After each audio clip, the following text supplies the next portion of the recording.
ఒకసారి గమనిస్తే హేమంత్ పంత్ గారిని బాబా గారి సచ్చరిత్రని రచించాలి అనుకున్నారు. రచించేశారా? తర్వాత బాబాగారి వద్దకు వచ్చారా? లేదు. ఆ సంకల్పం కలగంగానే వచ్చి బాబాగారి అనుమతిని కోరారు. బాబాగారు అనుమతినిచ్చారు, ఆశీర్వాదాన్ని ఇచ్చారు, బుద్ధి ప్రసాదాన్ని ఇచ్చారు. అలా బాబాగారి ఇచ్చినటువంటి సంకల్ప బలంతోనే, ఆశీర్వచనంతోనే ఈ గ్రంథం సాగింది. ఎన్నో పర్యాయాలు చెప్తారు హేమంత్ పంత్ గారు, ఈ వాక్కు నాది కాదండి, ఈ మాట నేను రాయటం లేదండి, ఇది బాబాగారే చెప్పారు, ఇది బాబాగారే రాయిస్తూ ఉన్నారు. కాబట్టి నా చేత రాయించేది, రాయింప చేసేది బాబాగారే అని అన్నారు ఆయన. కాబట్టే ఆ గ్రంథం సచ్చరిత్ర బాబాగారికి ప్రతిరూపం, బాబాగారికి మరో పేరు కూడా.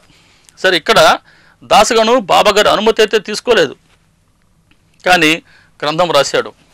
అందుకే అనుమానం అలా ఉండిపోయింది, తన విధి ఇంకా పూర్తి కాలేదు. ఈ విషయం దాసగనుకు తెలుసు. అందుకే దాసగను అంటారు, బాబా మీరు సర్వగుణులు, మీకు అన్నీ తెలుసు, అయినా లోకాచారంగా నాతో మాట్లాడుతూ ఉన్నారు. నా యోగక్షేమాలు మీరు విచారిస్తున్నది ఎందుకు అని నాకు తెలుసు. అంటే ఇద్దరి మధ్య ఉన్న చనువు చూడండి. దాసగను అవస్థ బాబాగారికి తెలుసు, తన అవస్థ బాబాగారికి తెలుసని దాసగనుకి కూడా తెలుసు. సరే, బాబాగారి వద్ద కూర్చుంటారు, తన బాధ అంతా చెప్పుకుంటారు. బాబా ఇలా ఈ గ్రంథాన్ని రచించాను, చివరికి వచ్చేసరికి దాని మూల సారమేంటో నాకే బోధపడలేదు. కాబట్టి నేను ఈ అర్థం నాకు తెలుసుకోలేకపోతే ఈ గ్రంథం రచించేందుకు నేను పడ్డ శ్రమంతా వృధా. కాబట్టి బాబా నా సందేహాన్ని మీరు తీర్చండి అని అంటూ, నా సందేహం తీరడం చాలా కష్టం అని కూడా తన అభిప్రాయాన్ని తెలియచేస్తారు.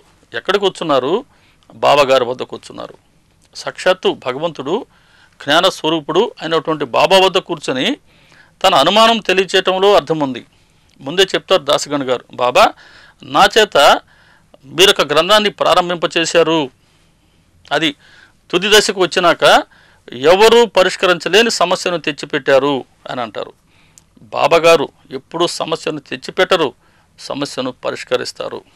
దాసగను బాబాగారిని ప్రార్థించారు, తన సందేహానికి సమాధానాన్ని చెప్పమని, దాని అర్థాన్ని చెప్పమని.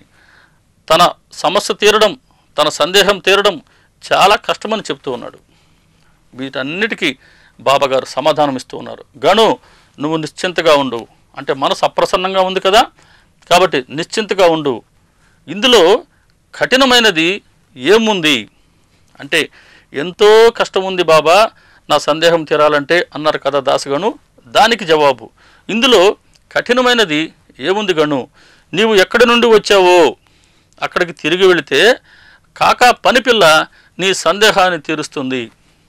ఎక్కడి నుంచి రాకా అన్నారు బాబా.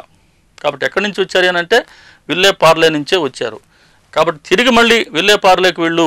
విల్లేపార్లేలో కాకాసాహెబ్ దీక్షిత్ ఉన్నారు, అక్కడికే వెళ్ళు.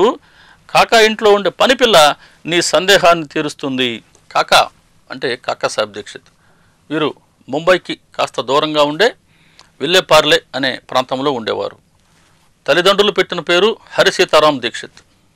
వీరిని జనులందరూ బాబు సాహెబ్ దీక్షిత్ అని ఎంతో ప్రేమగా, అభిమానంగా పిలుచుకునేవారు. బాబాగారు వీరిని కుంటి కాక లేదా ముంబై కాక అని పిలిచేవారు. అప్పుడప్పుడు భిక్షు అని కూడా పిలిచేవారు.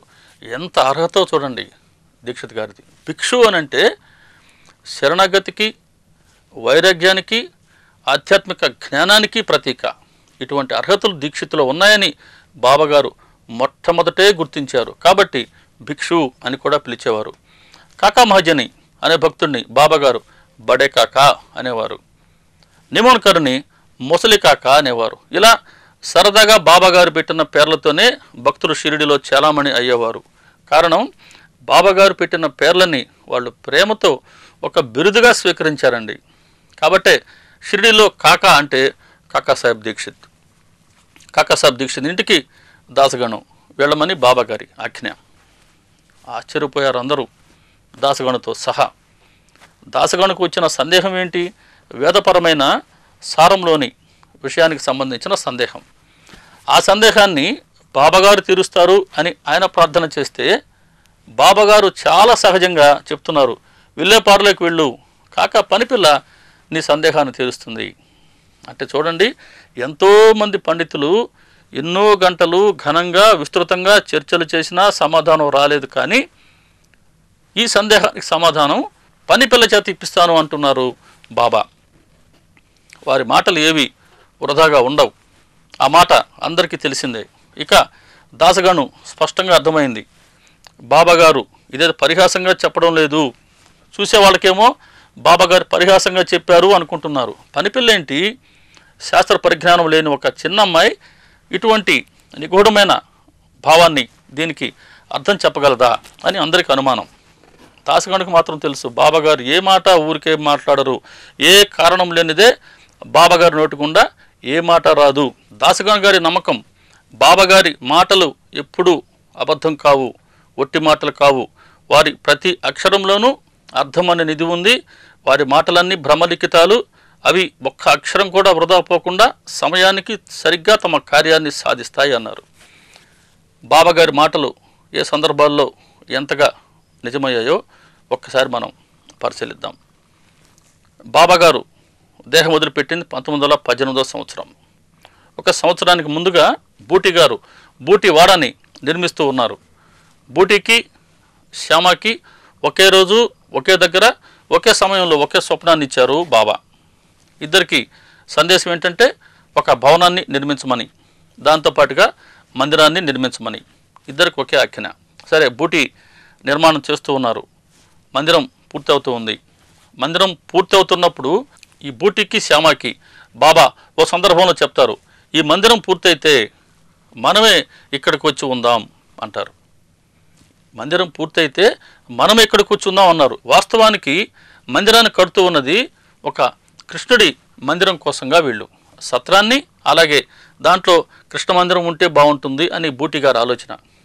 ఆ ఆలోచనతో అడిగారు, మందిరం పూర్తి అవుతూ ఉందని చెప్తే, ఈ మందిరం పూర్తయితే ఇక్కడికి మనమే వచ్చి ఉందాం అన్నారు బాబా. సరిగ్గా మందిరం పూర్తయ్యేసరికి వారు శరీరాన్ని విడిచిపెట్టడం, బాబా గారి పవిత్రమైన శరీరాన్ని తీసుకొచ్చి ఇక్కడ సమాధి చేయడం జరిగింది. ఆ బాబా ఈ మాటని ముందే స్పష్టంగా చెప్పారు, మందిరం పూర్తయితే మనమే ఇక్కడికి వచ్చి ఇక్కడ ఉందాం అన్నారు బాబా. అలా బాబా గారి మాట స్పష్టంగా నిజమైంది ఈ సందర్భంలో. అలాగే మాల్సపతి గారితో ఒకసారి అన్నారు, ఖండోబా మందిరం వారికి ఆరోగ్యం బాగలేకుండా వస్తుంది, అయినా నేనున్నాను కదా అంటారు. మహల్సపతికి ఆ మాట అర్థం కాలేదు. కానీ కొంతకాలానికి మహల్సపతి గారి ఇంట్లో ప్రతి ఒక్కరూ మంచాన పడ్డారు. ఒక విచిత్రమైన రోగం. మందులు వాడదామంటే బాబాగారు వద్దంటారు. బాబాగారి దర్శనానికి ఎంతోమంది వైద్యులు వచ్చేవారు. అప్పుడు వాళ్ళు వీళ్ళ పరిస్థితిని చూసి ఏదన్నా వైద్యం చేద్దాం అనుకుంటే బాబాగారి అనుమతి ఉండేది కాదు. ఇలా ఉంది, అందరూ మంచాన పడ్డారు. అప్పుడు బాబాగారే స్వయంగా సట్కా తీసుకొని మసీదు చుట్టూ తిరుగుతూ 3 సార్లు నేల మీద కొడుతూ, నీకు ధైర్యం ఉంటే నా ముందుకు రా, నీ సంగతి చూస్తా అని కేకలు పెడుతూ 3 రౌండ్లు తిరిగారు. అంతే, అక్కడ అందరూ మంచం పై నుంచి లేచి కూర్చున్నారు. వారి రోగం పోయింది. అదే మాట చెప్పారు బాబా, ఖండోబా మందిరం వారికి అనారోగ్యం వస్తుంది, అయినా నేనున్నాను.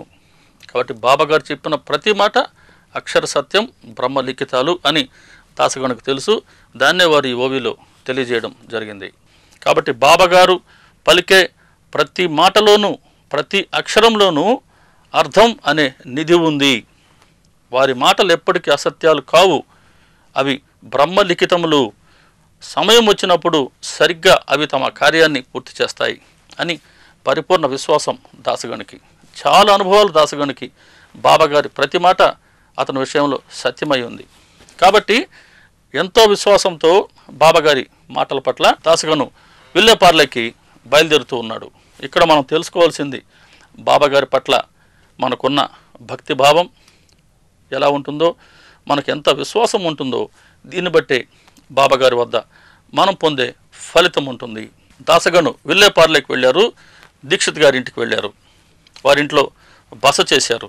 ఈ సందర్భంలో దాసగను ఆలోచిస్తూ ఉన్నాడు, బాబాగారు ఇక్కడికి పంపారు నన్ను, పనిపిల్ల చేత తన సమస్యకి పరిష్కారాన్ని సూచిస్తాను అన్నారు. ఇక్కడ ఎనుబోతు నోట వేద మంత్రాన్ని ఎవరు ఎలా పలికించారో, సత్పురుషుల ఇటువంటి శక్తి ఏంటో ఒక్కసారి మనం స్మరించుకుందాం. జ్ఞానేశ్వర మహారాజ్ ఒకసారి తన సోదరులైన నివృత్తినాథులు సోపాన్తోనూ మరియు తన సోదరి ముక్తాబాయితో కలిసి ఒకరి ఇంటికి అతిథులుగా భోజనానికి వెళ్ళారు. అక్కడికి బ్రాహ్మలు చాలామంది వచ్చారు. ఈ బ్రాహ్మలు వీరితో కలిసి భోజనం చేసేందుకు నిరాకరించారు. కారణం, జ్ఞానేశ్వర మహారాజ్ తండ్రి ముందు సన్యాసాన్ని తీసుకొని తిరిగి మళ్ళీ గృహస్థగా మారతారు. వీరు గృహస్థగా మారిన తర్వాత వీళ్ళందరూ జన్మిస్తారు. దీన్ని సాకుగా చూపి వీరందరి పట్ల వీరికి ఉన్న ఆధ్యాత్మిక శక్తిని చూసి ఈర్ష్యతో వీరితో కలిసి మేము భోజనం చేయం అని వాళ్ళు ఒక మొండి వాదాన్ని తీసుకొస్తారు. ఆ గృహస్థు అంటే ఎవరైతే వీళ్ళందరినీ భోజనానికి పిలిచారో ఆయన ఎంతగానో బ్రతిమలాడతారు ఆ బ్రాహ్మణ్ణి. లేదయ్యా, జ్ఞానేశ్వర మహారాజ్ చాలా పవిత్రుడు, వారు చాలా గొప్పవారు, సత్పురుషులు, మీరు వారితో కలిసి భోజనం చేయండి అని అంటే ఆ బ్రాహ్మణులో ఒక అతను చెప్తాడు, వీరు సత్పురుషులైతే అదిగో ఆ చెట్టు క్రింద ఎనుబోతుందే, దాని నోట వేద మంత్రాన్ని పలికించమను, మేము కలిసి భోంచేస్తాం అంటారు. జ్ఞానేశ్వరులు అలా చూస్తారు దాని వైపు. పలుకు అంటారు ఆయన. అంతే, దున్నపోతండి ఎనుబోతు బ్రహ్మాండంగా వేద మంత్రాన్ని పలికింది. ఆశ్చర్యపోయారు అందరూ. అప్పుడు భోజనం చేశారు. కాబట్టి సత్పురుషులు తలుచుకుంటే వారు చేయలేనిదంటూ ఏమీ ఉండదు. ఇంకొంతమంది సత్పురుషులు ఎటువంటి లీలలు చేశారో మనం రేపటి కార్యక్రమంలో దర్శించుకుందాం. శ్రీ సచ్చిదానంద సమర్థ సద్గురు సాయినాథ్ మహారాజు కీ జై.